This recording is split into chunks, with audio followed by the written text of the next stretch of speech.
Welcome to technology. Hello friends, आज हम देखने वाले हैं किस प्रकार से हम हमारी वेबसाइट के अंदर बॉर्डर को क्रिएट कर सकते हैं। अगर आपने अभी तक हमारी वेब डेवलपमेंट की प्लेलिस्ट को बुकमार्क नहीं किया है तो जल्दी जाकर बुकमार्क कर लो। और अगर आपने चैनल को सब्सक्राइब नहीं किया है तो जल्दी जाकर सब्सक्राइब कर लो ताकि आने वाली कोई भी वीडियो आपसे मिस ना हो और आप टाइम पर अपनी एजुकेशन को ले पाएं। तो चलिए शुरू करते हैं कि किस प्रकार से हम हमारी बॉर्डर को क्रिएट कर सकते हैं। तो मैं यहाँ आ चुका अपनी स्लाइड पर और यहाँ पर सबसे पहले समझते हैं बॉर्डर के बारे में और उसके बाद फिर हम इसको प्रैक्टिकली इंप्लीमेंट करके देखेंगे। तो यहाँ पर हमारे पास सीएसएस के बॉर्डर की कुछ प्रॉपर्टीज होती है। तो यहाँ पर सबसे पहले हमको देना होती है बॉर्डर की विड्थ। उसके बाद आता है बॉर्डर स्टाइल, जो कि डिफरेंट डिफरेंट स्टाइल यहाँ पर solid, dotted, dashed, double, groove, ridge, inset, outset and none. तो हम सारी को एक एक करके देखेंगे और उसके बाद यहाँ पर आता है कलर, किस कलर की अपनी बॉर्डर को रखना चाहते हैं। ठीक है, तो चल के समझते हैं इसके बारे में। और इसके साथ में यहाँ पर सॉर्ट एंड प्रॉपर्टी भी है कि आपको इन तीनों को अलग अलग यूज करके ना देखना पड़े। अगर आप विथ, स्टाइल और कलर तीनों को एक ही लाइन के अंदर सिंगल लाइन में यूज कर लें तो हमने सबसे पहले यहाँ पर विथ दिया है, फिर हमने स्टाइल दिया है और फिर हमने कलर दिया है। तो आप सिंगल लाइन में भी यूज कर सकते हैं ताकि आपको डिफरेंट लाइन यूज ना करना पड़े। अगर आप डिफरेंट बॉर्डर देना चाहते हैं एलिमेंट की हर एक साइड को तो आप क्या कर सकते हो, डिफरेंट बॉर्डर प्रॉपर्टीज को यूज कर सकते हो। तो यहाँ पर border top, border bottom, border left, border right, आप इनको यूज कर सकते हो और इनके अंदर अलग अलग डिफरेंट प्रॉपर्टीज दे सकते हो। तो चलिए समझते हैं इनको प्रैक्टिकली किस प्रकार से हम बॉर्डर को क्रिएट कर सकते हैं। मैं आ चुका अपने VS कोड पर और यहाँ पर मैंने css4.html फाइल क्रिएट कर ली है और यहाँ पर मैंने थोड़ा सा HTML लिख भी लिया है। यहाँ पर मैंने कुछ टैग्स बनाए हैं। ठीक है, डिफरेंट, तो इनके सभी के अंदर हम क्या करने वाले हैं, अलग अलग के अंदर अलग अलग स्टाइल्स का यूज करके देखेंगे। और यहाँ पर मैंने एक स्टाइल टैग बनाया है और इसके अंदर हम करते हैं हमारे स्टाइल को लिखना स्टार्ट। और मैंने यहाँ पर क्लास दे दी है solid, dash, dotted, double, groove, ridge, inset. ठीक है, इस प्रकार से। तो यहाँ पर सबसे पहले हम देखते हैं कि कैसे हम स्टाइल को यूज कर सकते हो। तो मैं सॉलिड वाले में आपको लगा के बताता हूँ सबसे पहले, जो बेसिक सबसे ज्यादा यूज होता है। तो मैंने डॉट सॉलिड नाम की क्लास रखी है, मैंने सॉलिड नाम क्लास दिया। मेन मेरा फोकस यहाँ पर आपको CSS सिखाना और हमारे HTML में आपको ऑलरेडी सिखा चुका हूँ। तो जो HTML काम होता है वो मैंने ऑलरेडी कर लिया है ताकि कम से कम समय में इस वीडियो के अंदर आपको बेहतर से बेहतर कंटेंट में दे पाऊँ, है ना। जो हम सीखने आप आए हो वो मैं आपको चीज सिखा पाऊँ कि कैसे आप बॉर्डर क्रिएट कर सकते हो, है ना। तो यहाँ पर क्या किया मैंने कि मेरे को जो S3 है फर्स्ट वाला, इसको मुझे क्या देना है, बॉर्डर देना है। तो यहाँ पर मैंने सॉलिड लिखा और सॉलिड के अंदर यहाँ पर क्या करूंगा मैं, बॉर्डर, सबसे पहले हमको क्या देना, बॉर्डर विथ। तो बॉर्डर मैंने दे दिया, बॉर्डर विथ, को बॉर्डर की विथ देना है। तो विथ में रख रहा हूँ यहाँ पर 2 पिक्सल की। तो 2 पिक्सल की मैंने विथ यहाँ पर रखी। तो अब देखता हूँ, मैं इसे रन कर लेता हूँ। यहाँ से मैंने राइट क्लिक किया और ओपन विथ लाइव सर्वर। तो यहाँ पर मुझे क्या दिख रहा है, अभी कुछ भी नहीं आउटपुट। क्यों? क्योंकि मैंने स्टाइल नहीं बताई, मुझे स्टाइल क्या करना है, सिर्फ मैंने विथ दी है ना। तो जब तक हम स्टाइल नहीं देंगे तब तक हमें आउटपुट में कुछ भी शो नहीं होने वाला। तो आप इसका ध्यान रखें। तो यहाँ पे मुझे स्टाइल देना पड़ेगी। मैं यहाँ पे दी बॉर्डर और बॉर्डर स्टाइल मैंने यहाँ पर रखी है सॉलिड। ओके, तो यहाँ पर मैंने सॉलिड बॉर्डर स्टाइल रख ली। और अब चल के आउटपुट देखते हैं। तो यहाँ पर मेरे पास आ रही है बॉर्डर और बॉर्डर कलर नहीं दिया है, फिर भी बाय डिफॉल्ट क्या कलर आ रहा है, ब्लैक। क्योंकि हमें क्या होता है कि जब भी हम ब्राउजर का यूज करते हैं तो वहां पर टेक्स्ट हो या फिर कुछ बॉर्डर हो, सबका बाय डिफॉल्ट कलर ब्लैक ही होता है ना। क्योंकि हमारी बैकग्राउंड की स्किन व्हाइट होती है तो इसलिए हमको बाय डिफॉल्ट कलर ब्लैक दिख रहा है। लेकिन हम इसको चेंज कर सकते हैं इसकी हेल्प से, हमारे पास बॉर्डर कलर की हेल्प से। तो यहाँ पर मैं देता हूँ बॉर्डर कलर, बॉर्डर कलर मैंने यहाँ पर दिया और मैं यहाँ पर दे देता हूँ इसको रेड। तो मैंने इसे रेड कलर यहाँ पे यूज कर लिया। तो यहाँ पर मेरी बॉर्डर किस प्रकार की हो चुकी है, रेड कलर की हो चुकी है। अब इसको मैं अगर इसको थोड़ा सा विथ इसकी इंक्रीज करना चाहता हूँ तो मैं 5 कर सकता हूँ। तो इसकी विथ थोड़ी सी इंक्रीज हो जाएगी। तो यहाँ पर ये विथ इंक्रीज हो गई। तो इस प्रकार से हम क्या कर सकते हैं, सॉलिड वाली प्रॉपर्टी को यूज कर, स्टाइल को, सॉलिड वाली स्टाइल को यूज कर सकते हो और इस प्रकार की दिखती है। अब यूज करके देखते हैं हम डेस्ड को। ठीक है, और यहाँ पर मैं अब शॉर्ट एंड प्रॉपर्टी यूज करूंगा, शॉर्ट एंड प्रॉपर्टी, ताकि हमारा एक लाइन के अंदर ही काम हो जाए, हमको 3 लाइन लिखना ना पड़े। ठीक है, तो अब यहाँ पर मैं लिखा डॉट, मेरे पास है डेस्ट, है ना। मैं सेकंड वाले के अंदर दे रहा हूँ कि डेस्ट वाली कैसे हम यूज कर सकते हैं। तो मैंने यहाँ पर डेस्ट और डेस्ट के अंदर हम देने वाले हैं यहाँ पर बॉर्डर और बॉर्डर मैंने यहाँ पर रखा। तो सबसे पहले यहाँ देना है मुझे विथ। विथ कितनी रखना है, मैंने 2 पिक्सल की विथ दी जो सबसे पहले हमारे पास आती है। उसके बाद हमको स्टाइल क्या रखना है, तो स्टाइल हमको रखना है डेस्ट। तो मैं यहाँ पे रखूंगा डेस्ट, मैंने डेस्ट स्टाइल रखी। और मुझे कलर क्या देना है, तो मैं कलर दे देता हूँ ग्रीन। मैंने ग्रीन कलर, ग्रीन येलो दे देते हैं थोड़ा सा। ठीक है। तो यहाँ पर अगर आप जाके देखोगे तो मुझे कलर दिख रहा है यहाँ पर, हल्का सा मैं थोड़ा सा इसे जूम कर लेता हूँ। ठीक है, तो यहाँ पर मुझे कलर दिख रहा है ग्रीन, मैं इसे थोड़ा डार्क वाला कलर ले लेते हैं। तो इसकी जगह मैं यूज़ कर लेता हूँ थोड़ा सा डार्क, अच्छा सा। ओके, तो यहाँ पर हमें क्या दिख रहा है, ग्रीन कलर शो हो रहा है। तो इस प्रकार से हम डैश्ड वाली बॉर्डर क्रिएट कर सकते हैं। उसके बाद अगली हमारे पास आती है डॉटेड। तो डॉटेड को मैं इसको डुप्लीकेट करता हूँ और यहाँ पर मैं लिख दूँ क्लास का नाम चेंज। तो क्लास का नाम क्यों चेंज रख रहा हूँ मैं, यहाँ पर मेरे क्लास का नाम मैंने वही सेम ही रखा है जो मेरी इसका नाम है स्टाइल का। तो मेरे को डॉटेड, तो यहाँ पर सिर्फ हमको स्टाइल चेंज करना है। ओके, तो मैं यहाँ पर अगर लिख देता हूँ डॉटेड, और डॉटेड लिखने के बाद में यहाँ पर अगर मैं इसका कलर भी थोड़ा चेंज कर लेते हैं, डिफरेंट कलर, रेड मैंने यूज किया। और तो यहाँ पर देखो हमारे पास डॉटेड आ रही है, दोनों में डिफरेंस दिख रहा है, ये डॉट है और ये डैश है यहाँ पर।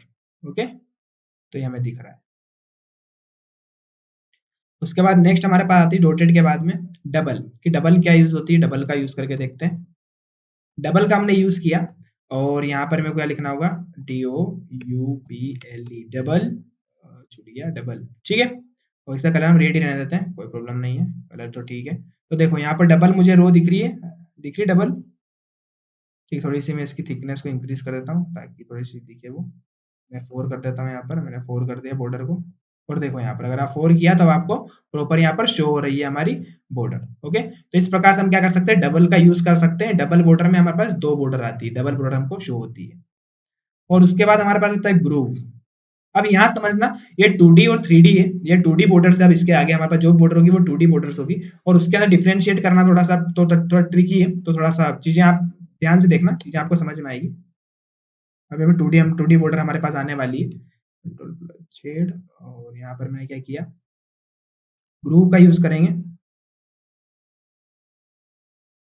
ग्रूव का मैंने यूज किया और यहाँ पर मुझे किसका यूज करना पड़ेगा, ग्रूव का यूज किया।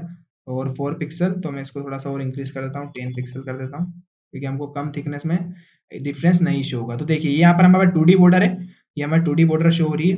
ओके, तो इस प्रकार से हमको ग्रोव दिख रहा है। ओके, ये थोड़ी सी लाइटिंग, यहाँ पे लाइट गिर रही है और ये हल्का सा डार्क है। ओके, तो इधर से लाइटिंग आ रही है, ऐसा शो हो रहा है किस साइड से, ये हमें डार्क साइड है वाला कॉर्नर। अब इसी के अलावा पता आता है रीच, दोनों में बहुत माइनर डिफरेंस है, तो वो मैं आपको दिखाता हूँ। तो यहाँ पर देखने में रीच हमारे पास है, तो मैंने इसे किया रीच, RITG और RITG। ओके, तो यहाँ पर हमने ये किया। अब इसके बाद समझते हैं।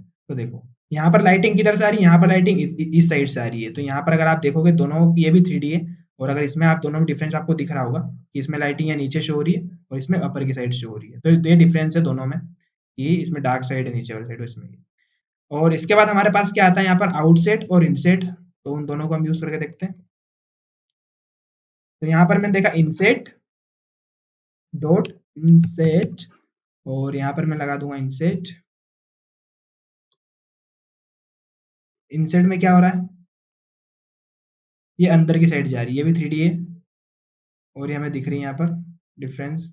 और इसके अलावा हमारा आउटसेट आता है कि वो बाहर की साइड हमें आती हुई दिखने वाली है, ये हमको अंदर जाती हुई दिख रही थी। अब इसको मैं अगर आउटसेट को यूज करूंगा, इनसेट के बाद हमारे पास आ जाएगा आउटसेट, और आउटसेट मैंने यहाँ पर दे दिया आउटसेट, आउटसेट। ओके, और यहाँ पर अगर आप देखोगे तो ये हमको बाहर आती हुई दिख रही है। ओके, ये हम हमारे पास यहाँ पे आपको दिख रहा है रेड, और इसमें यहाँ पे आपको नीचे लाइटिंग, तो इसमें लाइटिंग का फर्क है, 3D है यहाँ पर, तो 3D हमें शो हो रही है। तो इस प्रकार से हम क्या कर सकते हैं, हमारे इन बॉर्डर्स को यूज कर सकते हैं। अब लास्ट हमारे पास आती है नन। ठीक है, नन बॉर्डर क्या करेगी, इसमें आपको कोई बॉर्डर नहीं दिखने वाली। अगर मैं इसको यूज करता हूँ यहाँ पर, अगर मैंने बॉर्डर दे भी रखी है, अगर बाय डिफॉल्ट बॉर्डर आती है तो आप उसको हटा भी सकते हो, तो इसके लिए हम इसका यूज करते हैं। तो यहाँ पर मैंने इसे क्लास दिया यहाँ पर नन, और ये देखो मैंने इनको सेम क्लास दिया, इसलिए मैं दे रहा हूँ यहाँ पर नन, और यहाँ पे मैंने दिया एनो, मैंने यहाँ पे नन दे दिया। ओके, तो यहाँ पे वैसे हमारे पास कोई बॉर्डर नहीं आ रही क्योंकि मैंने नन दिया है। यहाँ पर अगर मैं कुछ लिख देता हूँ सॉलिड, तो यहाँ पर बॉर्डर आ जाएगी। सॉलिड स्पेलिंग करेक्ट, तो सॉलिड लिखा तो यहाँ बॉर्डर आ रही है। ठीक है, तो आप नन लिखोगे तो कुछ नहीं आएगा। तो इस प्रकार से हम क्या कर सकते हैं, हमारी बॉर्डर की स्टाइल की प्रॉपर्टीज को हम यूज कर सकते हैं। सारी वैल्यूज को हमने एक एक को यूज करके देखा है यहाँ पर कि किस प्रकार से हमको यूज करना है। डिफरेंट लाइन के प्रॉपर्टीज का भी यूज करके देखा है, और हमने यहाँ पर शॉर्ट हैंड प्रॉपर्टीज का भी यूज करके देखा है। अब हम आगे देखते हैं कि कैसे हम बॉर्डर को डिफरेंट साइड्स को हम क्या कर सकते हैं, अलग अलग स्टाइल दे सकते हैं बॉर्डर की। तो हमारा H1 है, जो हमारा ये दिख रहा है use all style of border, हम इसको करते हैं स्टाइल डिफरेंट। तो मैंने यहाँ पर लगाया H1 और H1 के अंदर मैं देने वाला हूँ, मैं चाहता हूँ कि बॉर्डर जो मेरी लेफ्ट है उसको मैं देना चाहता हूँ 2 पिक्सल की होना चाहिए, वो सॉलिड होना चाहिए और रेड होना चाहिए। ओके, और मैं चाहता हूँ कि जो मेरी बॉर्डर राइट है मैं चाहता हूँ वो 2 पिक्सल की रहे, ठीक है। और मैं इसको डैश्ड बनाना चाहता हूँ, डॉटेड। डॉटेड मैंने बनाया और ये रहे थोड़ा सा, ये भी रेड ही कर देते हैं, दोनों साइड की रेड रखेंगे। और इसको मैं कर देता हूँ यहाँ पर ग्रीन, और इसमें हम रखेंगे ये हम बॉटम वाली रखते हैं यहाँ पर। बॉटम में हम रखेंगे डबल, अच्छी दिखेगी थोड़ा सा बॉटम। और यहाँ पे हम डबल रखते हैं DOUBLE, डबल। और अपर वाली साइड में रख देता हूँ नन रखते हैं, ठीक है। बॉर्डर हम ऊपर रखते ही नहीं, नन कर दिया। ओके, तो अच्छा मैंने यहाँ पर कुछ चेंजेस 2 पिक्सल, अच्छा मैंने आपको टॉप दिया ही नहीं है, तो यहाँ पे टॉप मैंने दे दिया। ओके, ठीक है। तो हमारे पास क्या आ रही है, यहाँ पर ये बॉर्डर आ रही है और ऊपर हमारे पास कुछ भी नहीं, तो मैं लगा ही लेता हूँ थोड़ा सा। तो मैं इसको इंसेट दे देता हूँ यहाँ पर, इंसेट, या फिर ग्रूव देते हैं, मैंने ग्रूव दे दिया। ओके, तो यहाँ पर हमें क्या दिख रही है, बॉर्डर। हमें ग्रुप में भी यहाँ पे डिफरेंस नहीं दिखेगा इतना, क्योंकि बहुत ज़्यादा थीन है। तो मुझे क्या करना पड़ेगा, इसे मुझे इसे थोड़ा सा मोटा करना पड़ेगा। तो मैं इसे थोड़ी सी विड्थ इंक्रीज कर देता हूँ, तो तब जाके मुझे यहाँ पे डिफरेंस दिखने वाला है। ओके, तो इस प्रकार से हम क्या कर सकते हैं, हमारी बॉर्डर्स का यूज कर सकते हैं हमारे एलिमेंट को स्टाइल करने के लिए। तो ये देखा हमने हमारी बॉर्डर्स के बारे में कि कैसे हम हमारी बॉर्डर्स को यूज कर सकते हैं, बॉर्डर से स्टाइल कर सकते हैं हमारे एलिमेंट्स को। तो मिलते हैं नेक्स्ट वीडियो में। Till then keep learning and keep watching our videos. Thank you for watching. Like, share, and subscribe our video.